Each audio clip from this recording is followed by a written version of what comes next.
All right, what is up, everybody? Detroit Lions News Podcast on the JC Sports YouTube page. If you haven't followed, subscribe below.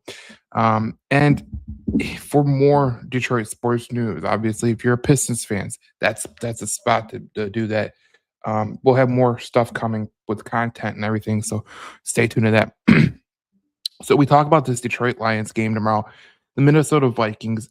Uh, uh, Merry Christmas, everyone. Obviously, we will be watching a game tomorrow in terms of the Vikings and the Detroit Lions, where there's not much to play for, but there is a lot to play for because the Vikings and the Lions, it's a divisional battle, number one. Number two, the Lions still have a faint chance at a playoff. And it comes along my recollection that Detroit needs to win these two games to get to the playoffs. And everyone could say what they want to say. It is what it is. The Lions will be wearing their black uniforms. It's going to be nice to watch that. Hopefully, the Lions come with a better defense. But I just want to see the Lions win two straight games to end the season. However it ends, whether it ends in a playoff, whether it ends in Chicago, I just want to see two straight wins. So the Detroit Lions will play tomorrow, which sucks because, a lot of people love to just have Christmas to themselves, but the NFL has said, no, you're not going to have that. But it's going to be fun to watch. It'll give you something to watch. Now, the Detroit Lions come in this game as a 7.5-point favorite. The over-under is 43.5. And when you think about some of the statistics that will come into tomorrow's game, it's very simple. When we look at the Vikings, the way that they're playing, they will be trotting out a backup quarterback. And if you look throughout the Christmas Day lineup, there'll be a backup in Kansas City. There'll be a backup in the Commanders Dallas game with Josh Johnson, who ironically was a backup for Detroit. And then you'll have a backup in Minnesota and Detroit with Max Brosmer. And you'll have a backup in Kansas City. So it's going to be a day full of backups in the Christmas Day lineup. And I don't think the NFL really thought this was going to happen.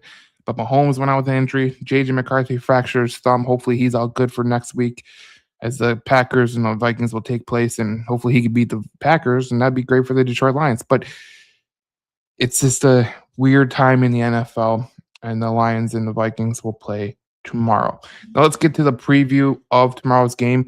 When you look at tomorrow's game, 7.5-point favorite for the Detroit Lions. Over-under is 43.5 at a lot of various different sites. When you look at the Vikings, they're a really good team. But you look at their injury report, TJ Hawkinson did not practice. Ryan Kelly did not practice on Tuesday. Jordan Mason did not practice. Either did J.J. McCarthy. I could probably say that they're both going to be out. Javon Hargrave, Aaron Jones, Brian O'Neill, and Eric Wilson are all limited. You look at the Lions injury report, did not practice for Maddox, did not practice for Dave Montgomery. He had an illness. I bet you he will be playing them. Limited was Tristan Colon. Marcus Davenport was limited. Taylor Decker limited. Kennedy limited. There's a lot of players limited for Detroit, including McNeil, Elquidi Muhammad, Amik Robertson, and Ross St. Brown. So it's a short week. You're not really going to get a lot of injury news coming out because it is a short week and they do not practice like they usually practice on a given week. So all we know right now, the injury report will come out later today. We'll see who's playing. But at this point in time, J.J. McCarthy is definitely not playing. So it'll be Max Brosmer, who the last time that he played for the Vikings, he looked terrible, looked awful. So this is a chance for the Lions defense to look good and build on this. And hopefully you put yourself in a position where Baltimore beats the Packers on Saturday, I believe. And then you could have a chance going into Sunday with a hope and a prayer that you could potentially get in the playoffs if the Vikings can beat the Packers. If the Packers lose out, Lions win their final two, they're in the playoffs. That's the way it goes right there. So we look at this game in terms of the all the statistics and all that jazz. The team leaders for Detroit, obviously Jared Goff has had a tremendous season, 32 touchdowns, 5 interceptions, 109.4 quarterback rating, a completion percentage of 68.6. When we look at Brosmer, who will be starting on Thursday, another Thursday game.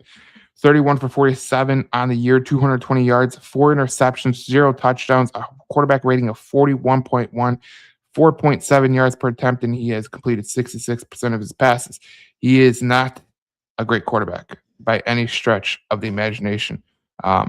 It will be interesting to see what he could do.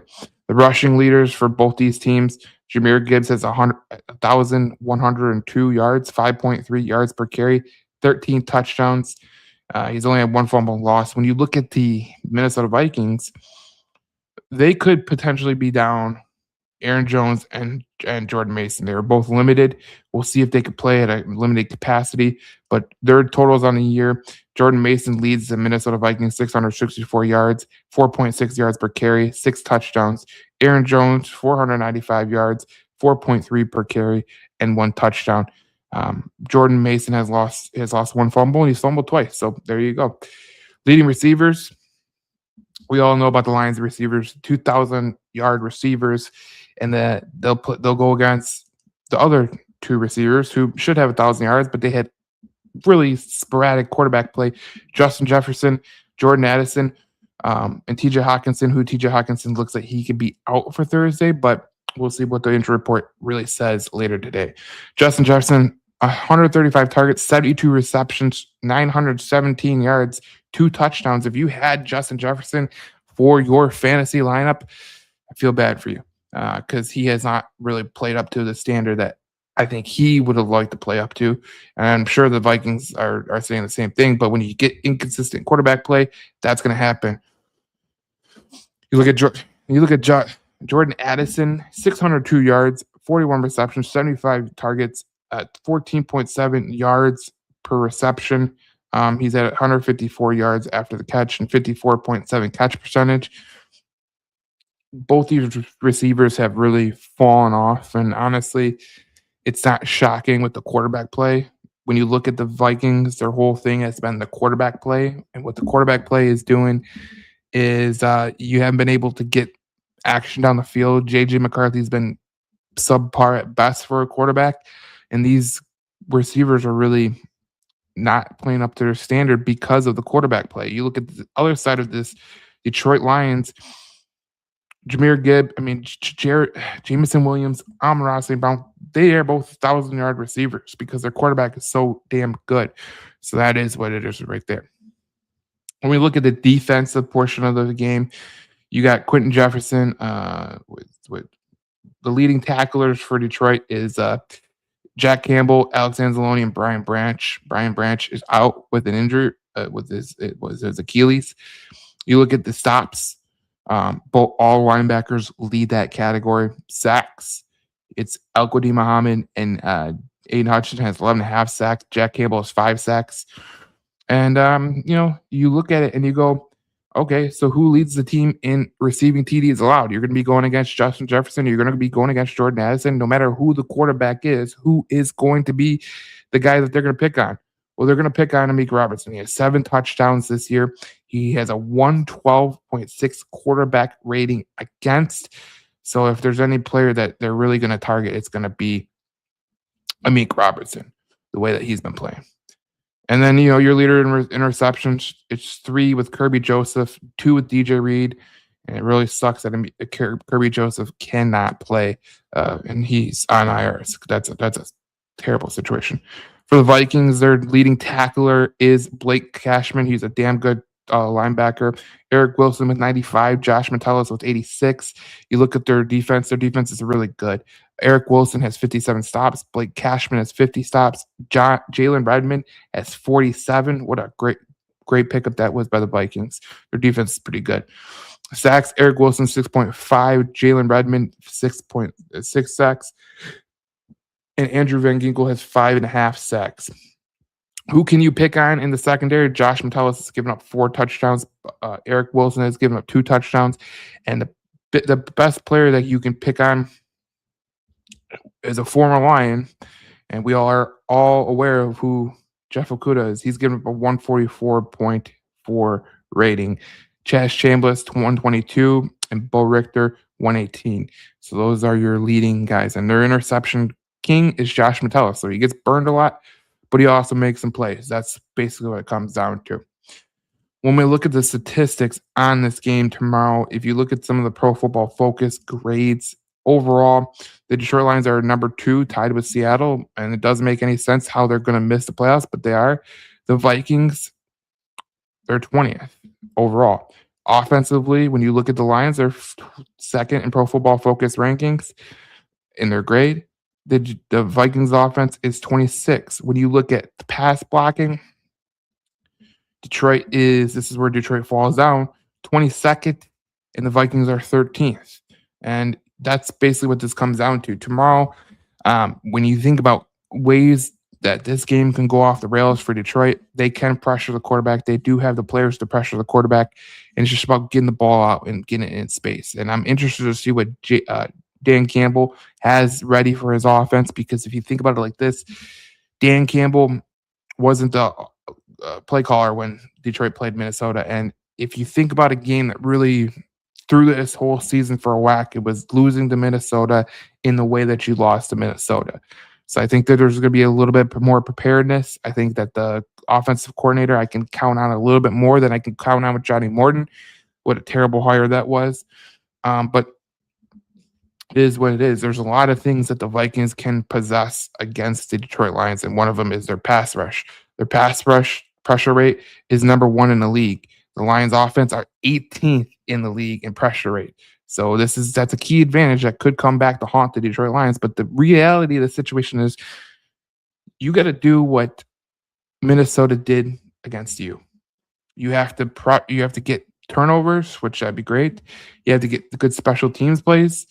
The last time Detroit played Minnesota, they let Minnesota win that game. It wasn't Minnesota doing what they need to do to win the football game. It was Minnesota lost that game. Minnesota won that game because Detroit lost that game. That's what it came down to. But when you look at the Vikings defense, they're 6th in overall passing efficiency. They're 22nd in rushing efficiency. You can run on this Vikings team. That's for certain. But the Detroit Lions have not shown an ability to run the football at all the past couple weeks. And it's kind of just, it's not fun to watch when you see Dave Montgomery not getting the carries that he's getting. Jahmyr Gibbs not getting the explosive carries that he's getting. The offensive line hasn't done a good job to open those holes.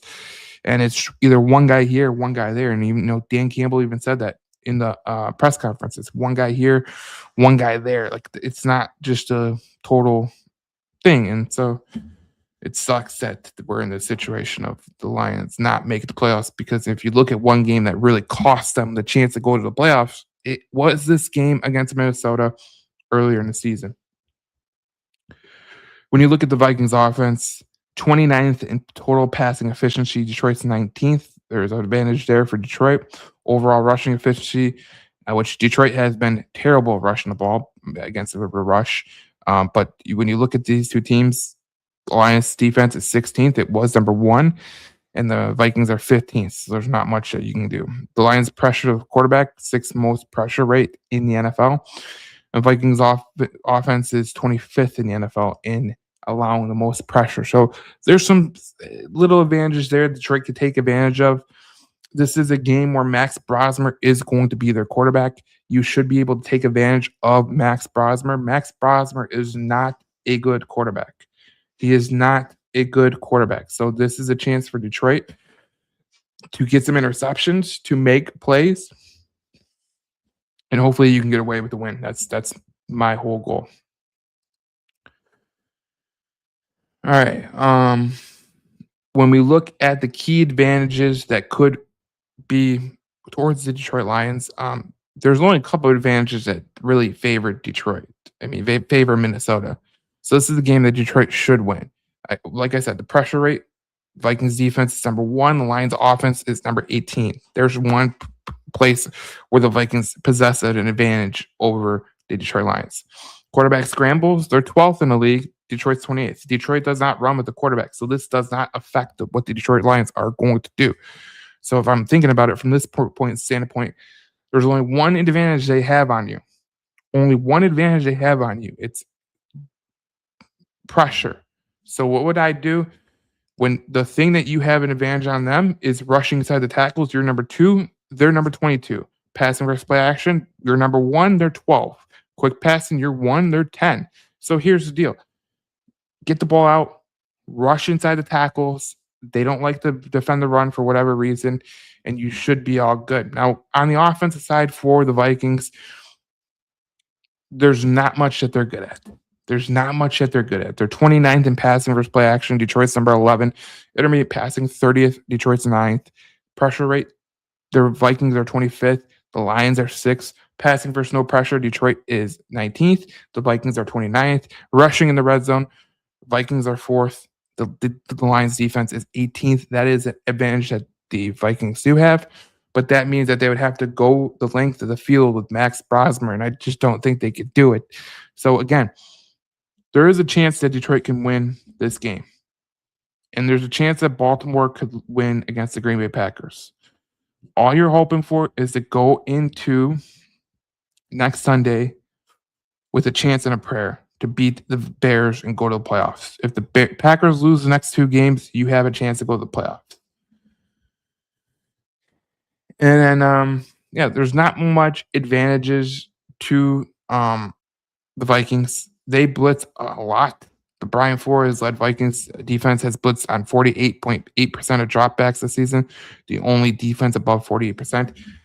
And we all know how good Jared Goff is against the blitz. So this matchup in totality really favors Detroit. It should be a Detroit win, but we went off the last meeting where Detroit gave that game to Minnesota, and it's coming back to haunt the Detroit Lions in a major way. A major way. Detroit really gave them the game, gave them the opportunity, gave them the chance, and you just don't like to see what happened in that game because you look back on it, and that was just a major foible for the Detroit Lions, and just terrible game from every standpoint: defense, offense, special teams. Special teams was a major factor in the loss against the Vikings. So if you look at this game, it shouldn't be close. If Max Brosmer tears up the Lions defensive, the whole defense, you got major problems. And if I was Dan Campbell, if I was Brett Holmes, I would go into this game thinking that Shep has to coach for his freaking coaching life, because there's no way that Max Brosmer should be able to move the ball against you in any way. So that's what happens. I mean, you look at the Vikings and the Lions. The only thing the Vikings offense has over you in an advantage is rushing in the red zone. If they can't rush in the red zone, what does it do? Not much. Not much. When we look at some of the advantages that the Vikings do have, long passing, they're pretty good at defending. But every advantage on the offensive end the defensive end for Detroit is actually favors Detroit. The only foible that the Vikings could have over the Lions is deep passing, and it's 28th and 29th. So there you go. There's a lot of injuries in play. Like you think about it like this. Hawkinson could not play. Jordan Mason probably won't play. J.J. McCarthy, we know, won't play. Ryan Kelly, their center, probably won't play. It's going to be interesting to see what happens in this game from that standpoint, because you think about these two teams, and there's a lot to be riding on for Detroit. Minnesota, they win this game, they will be in 3rd place, and Detroit will be in 4th place. So there you go. There's another reason to really stake claim in this. But we look at it just like this. It's going to be an interesting game. Here is some of the national predictions for Detroit Lions and Minnesota Vikings on Christmas Day. You look at 5 of the 6 USA Today sports writers polled said the Lions have this one in the bag. With a slim playoff chance remaining, Detroit will be fully pressing this gas stay alive. Minnesota's offense may struggle against a leaky Lions defense. That's from Jordan Mendoza. Sporting News has the Lions winning 28-17. The lone Vikings will win guy was Christopher Bumpka, whatever the hell you say. I'm not sure how we're going to save the Lions looking in its desperation mode. Some tells me Max Bomber has a shot to keep the Vikings in it against Detroit. Weak and banged up defense. USA Today's Tyler Dragon says Lions 27, Vikings 17. Finally, all the 6 experts who were polled at ESPN think the Lions will take the win. So that is great.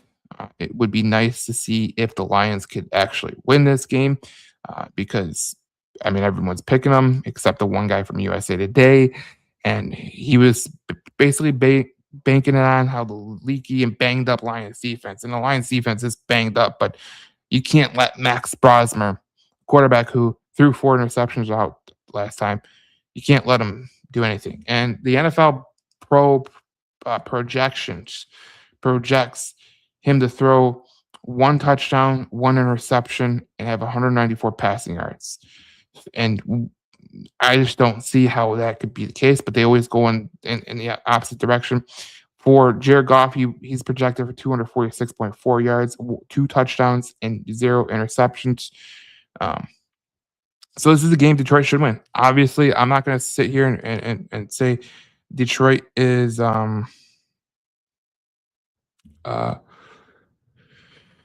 Detroit is a runaway doing it, but this is the reality of the situation, and this is where they're going. So they just need to win this game. So it is what it is. You got 2 chances to win the game. You have 2 chances to play for a chance to win the game. You have 2 chances for you to build on this season. The season hasn't gone the way Detroit has wanted. I don't think there's anybody in that locker room that's saying this season has gone the way that we wanted, but this is the season that was dealt. And you got 2 final games, 2 final chances to make stake a claim, and you got 2 final chances for the Packers to lose 2 games, and you win 2 games, and you're in the playoffs. So that's where it stands right there. This is a crucial game for Detroit because it's a truly big game, and it's going to be interesting to see this game. Now, if you do not have Netflix, there's a lot of people that do not have Netflix. I want to put this out here. Pride of Detroit did a good job. You don't need Netflix to watch the NFL at Christmas. Here are other options for Detroit Lions fans. The game is being broadcast locally on CBS Detroit. So if you're in an area that gets CBS 62, the local Detroit's version of CBS, you can watch the game without worry of another subscription cost, forgotten passwords, or buffering due to grandma's poor internet connection. Another option for people in the Detroit market has been their own app, where will carry the game. So CBS will be carrying the game. If I know for a fact that, like, to get around some of these apps, NFL Pro, which costs $6.99 per month, but if you want the all 22 version, it costs like $15 a month. Usually gets you around the apps. Probably a great way to get around the apps, to be honest. So a 1 month subscription to NFL Plus is $6.99. It's slightly cheaper than the 1 month of Netflix, which is $7.99. So if you already have NFL Plus, you're in a good position. But that's what it is. But if you don't have Netflix, you can watch on CBS. It'll go on CBS for the local CBS game. So there you go. So that's what people really want. Because a lot of people don't have Netflix. There's a lot of people that do not have Netflix. And the Lions game day live will be at 10 a.m. Christmas morning, which is Dan Miller, TJ Lang, Will Birchfield, Bob Wojnarowski on Fox 2, Detroit. So there's a lot to be said. What this game means, what this game details. The Detroit Lions have every opportunity to win the football game, but they just got to go win it. And I think that the last 2 games, Pittsburgh was unexpected the way that they moved the ball against Detroit. They ran at will. And a lot of people are blaming this on, this and that defensive line. The safeties is a huge issue. Missing Brian Branch and Kirby Joseph is showing up now in the run game. It's showing up in the way that this team defends the pass. Those 2 injuries have actually just destroyed the Detroit Lions defense. Usually you don't think safeties matter that much, but in terms of run fits, in terms of pass fits, they've done a damn good job at doing that. So it sucks where the Lions find themselves. They could have won last week. Don't matter how you slice it. Like I said on the last podcast, Detroit had the chance to win.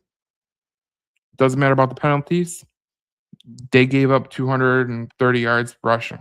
So if you give up 230 yards rushing to the Vikings, who their running back tomorrow will potentially be Aaron Jones. Jordan Mason looks like he's out. If you give up rushing yards to them, oh, you're in a terrible situation because you're going to go against the Bears and they're going to run it down your throat. Ben Johnson's going to love to see that. But the playoffs are still available for Detroit. Even if the Packers win on Saturday, Detroit should want to close out this year with wins and finish 10-7. 10-7. That would be my goal for Detroit. If I was Dan Campbell, that would be my goal. So there's a lot to be said about tomorrow's game. And look, I don't think you could say that the Vikings are a team that you fear. Max Brosmer is going to be the quarterback. He's not JJ McCarthy. I thought you gave the game away against Detroit, Minnesota last time. So if Detroit's the way that they are, they'll win this game. If they do not win this game, shame on them. This is not a game you should lose, no matter who's injured. No matter who's injured, you should not lose this game by any stretch of imagination.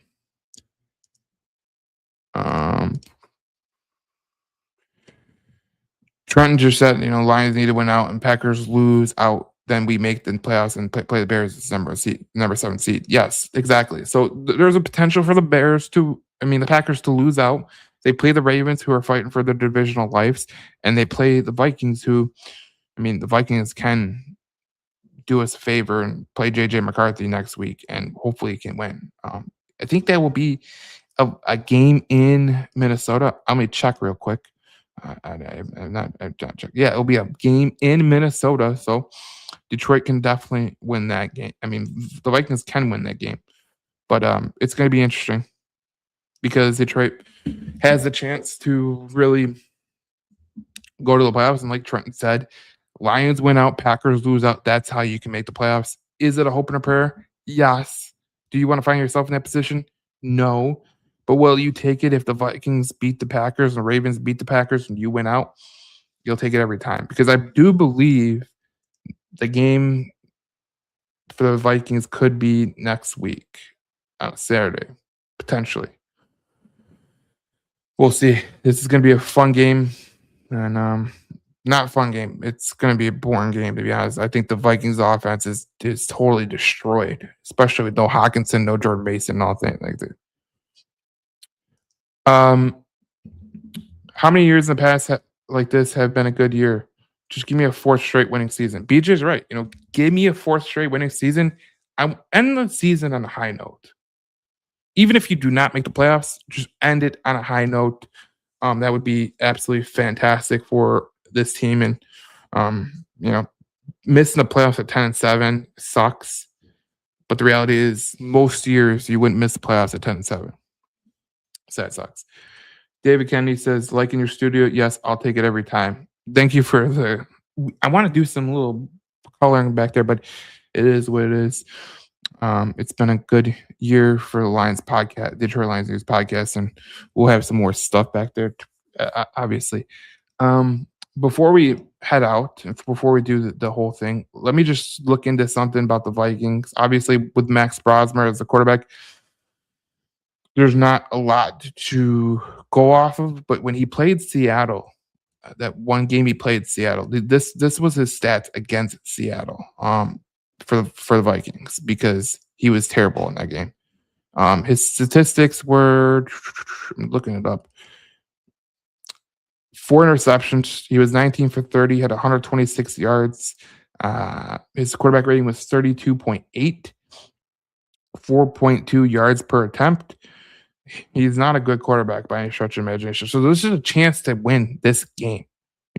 If any way you look at it, in any stretch of imagination, Vikings trotting out Max Brosmer should be a win. And I think with the Ravens playing for their playoff lives, they can beat the Packers.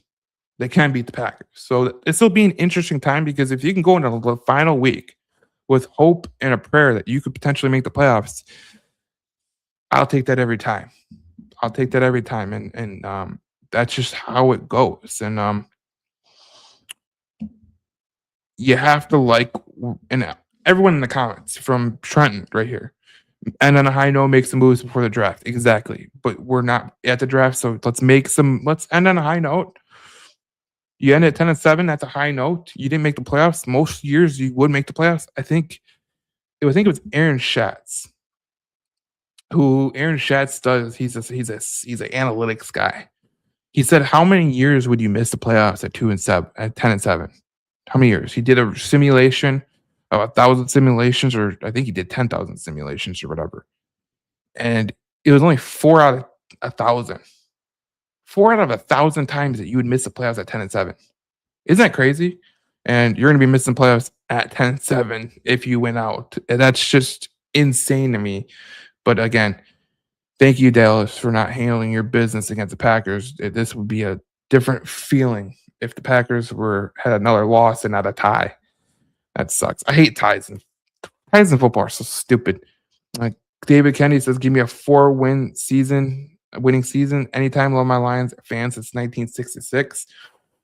Been a lot of Lions fans since the old days, Take care of football and don't give the Vikings good field position. That was what lost to Detroit the game against Minnesota last time. And that Minnesota game is coming back to haunt Detroit in a big way because we gave that game to them. The Detroit Lions gave that game to them in the special teams realm, in the offensive realm. When we were doing the post-game podcast for that game,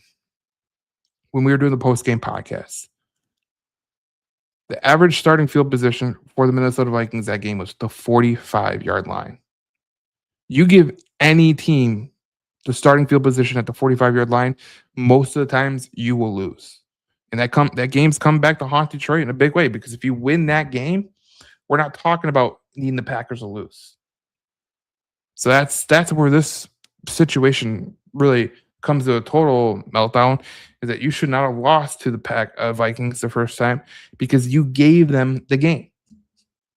Sucks because if you would have gave them the game, if you wouldn't have gave them the game, you would have won.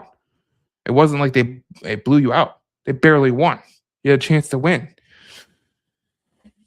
There's a lot of what ifs with this team this year. It feels like there's been games where they could have won, they lost. Could have lost, they won. It's been a weird year, and across the NFL, it's been a weird year. And if you think about it like this, like if you look at the playoffs right now, the playoff picture right now between all these guys, right? You look at the playoff picture and how this game is right now. The potential of this is the weirdest playoff year ever. You're not going to have no Mahomes. You're not going to have no Mahomes. You're not going to have no Lamar Jackson potentially at this point. You're not going to have no Mahomes, no Josh Allen will be in the playoffs. But right now the Lions have a 4.9 chance to make the playoffs, which is not great. They have a 0% chance to win the division. So that's not great. But this is the way it is. But it sucks. But, right now, if you were to see who's going to make the playoffs, it'd be Caleb Williams and Jordan Love, no Mike Parsons. Seattle would be the number 1 seed. Philly and Los Angeles, San Francisco and Carolina. I don't know about you, but this playoff seems a little bit weird. Just weird, especially in the NFC side. It feels like anybody could win it. AFC, Denver, Houston, New England, those are good teams. Buffalo, Jacksonville, Pittsburgh winning the AFC North is a joke. And the Chargers, who, give them credit, they battled injuries and they're still ahead. So it is what it is. Comments before we leave today. Trenton says the Bears have been a lucky team all year. You know what? I said this for past couple months. The Bears have been one of the most lucky teams in the NFL. And I've never seen a team with when you think about the Bears, okay, I know that they're ahead of us right now, and it doesn't really matter what all that jazz. But when you think about the Bears, they have they're going to be the only team. They're going to be the only team to make the playoffs. They're going to be the only team to make the playoffs with a plus 33 point differential. Only other two that could make the playoffs is the Steelers and the Ravens or the Panthers. Those are the teams. The rest of the teams are limited. Detroit's point differential is plus 78. Like, it just goes to show you, like, the Bears are not a good team in my opinion. They're getting lucky, but to give credit to them, they're doing what they need to do, and that's what it comes down to. All right, tomorrow, Lions, Vikings. Lions are 7.5 point favorites. 43 is the over. 43.5 is the over under. It'll be a great game to watch. Hopefully the Lions win. Hopefully they get some help on Saturday with the Ravens, and hopefully we go to next week with a hope and a prayer that the Lions could potentially make the playoffs. I know a lot of people don't want them to make the playoffs, but I don't know why people would say that. BJ says Chicago this year is what Washington was last year. They won't be this lucky next year. I agree with that. You know, we came on the we came into the season preview, and I said that I thought that Washington was lucky and that Washington's older roster was going to show up, and it did in a big way. And Jane Daniels took a setback. Trent says, would you like to see a new OC next year? Yeah, I think we are going to see a new OC and potentially maybe a DC. But OC, definitely go get someone outside the organization. Go get someone, you know, if Mike McDaniel gets fired in Miami, I would look at him. If there's more coaches that get fired, I would go look at them. Anybody who could help this team is better than Johnny Morton. And Johnny Morton, I thought he would be a good hire. He came in here. His identities, his philosophies worked with Detroit. But the reality of the situation is nothing that he did worked. He was a little bit ill-prepared. And he cost us some games early on. That's the way I see it. And I feel like if Dan Campbell was caught on the plays the whole year, I think that they would have been a lot better offensively, but there's just no way to know. DC, let me just put it this way. If Calvin Shepard and the Lions defense struggle this week, you got to be thinking about a defensive coordinator change. I know this is just one game, but you got to think about it like this. This is Max Brosner. This is not like some great third string quarterback. This isn't like, you know, a couple years ago, Nick Mullins sliced and diced Detroit. Nick Mullins was actually a pretty decent third string quarterback. Max Brosner is an undrafted rookie free agent out of Minnesota who isn't good at Minnesota. He wasn't good with the Golden Gophers, and he's not good in the NFL. So if you get sliced and diced tomorrow for anything over 200 yards, his job should be on notice. And that's not acceptable. I don't care what the injuries are. I don't care if Kirby Joseph's out. I don't care if Brian Branch is out. I don't care if Terry Arnold's out. You should be able to manufacture a pass rush. They might be without their center. They might be without their tackle. So this isn't a big game where you're going against a team that's full force. They're not. Can't help to notice that this defense fell off a cliff when Campbell took over from play calling. Maybe he was more hands-on than we realized on defense. When Campbell took over play calling, there's two things that came out with this. Okay, BJ, you're right. Because when Campbell took over play calling, the defense dropped significantly.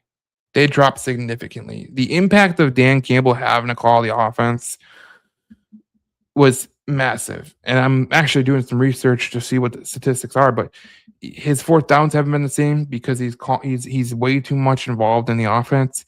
Defense hasn't been the same. You know, you talk to people who know the team more than me and know the team more, you know, they're on the sidelines and everything. They said Dan Campbell was on the defense, on the offense, on special teams. Every one of them. Now that he's just calling the offense, he can't do the defense. He can't do the special teams. It's taking him away. I'm sure he did not want to take the play calling over, but he was kind of forced to with the way that the offense was looking under Johnny Morton. And this is on Dan Campbell.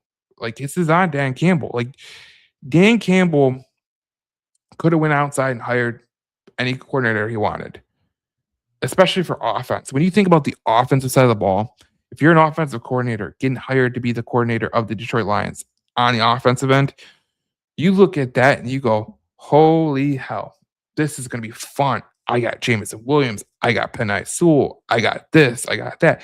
Yes, the offensive line is a little bit makeshift. Yes, there's going to be some, regression from the interior of the offensive line. But any coach that goes in there could say, wow, we have this guy. We have this guy. We have that guy. We have this guy. We have so much talent on the offensive end. Missing Laporta is huge, but look what Dan Campbell's doing. They're still scoring nearly 30 points a game. And like I said last time, the issue with Detroit hasn't been their offense. It's been the defense, and the defense is falling off a cliff. We go back and we look at the last 4 games this team has played. Just the last 4 games this team has played. Well, I think it's 6. I think it is. But let me see where it is. But basically, it was they gave up. The Lions gave up. Let me see. The last right here. The last since week 9, they gave up 27 points, 22 points, 16 points, 27 points, 31 points, 30 points, 41 points, 29 points. You go into the other side. The most they gave up was 27 against Green Bay. Well, 30 against the Chiefs. So they gave up 2 25-point losses. That's the difference right there. It sucks, but this is where this team finds himself in right now, and it's just a terrible look. But it just sucks looking at this the whole overview and seeing what could have been. Because after the bye week, you fell off a cliff. You went 3-4 since the bye week. Dan Campbell took over play calling the Commanders game, and it just hasn't been the same. So to BJ's point, Johnny Moore not being able to do his job has really cost the Lions in more ways than one. And that's just the way it goes. The statistics, the scores prove it. So it is what it is. We'll see you guys in the next podcast. We're talking more Detroit Lions football probably after probably Thursday, but we'll probably do it Friday because, Christmas and a lot of people are going to be with their families and all that jazz. So we'll see you on the next episode of the Detroit Lions News podcast. Thank you for watching. If you're listening on Apple, Spotify, or YouTube, subscribe and rate and review. We appreciate that. And we'll see you guys in the next podcast. Talk more Detroit Lions football here on the Detroit Lions News podcast.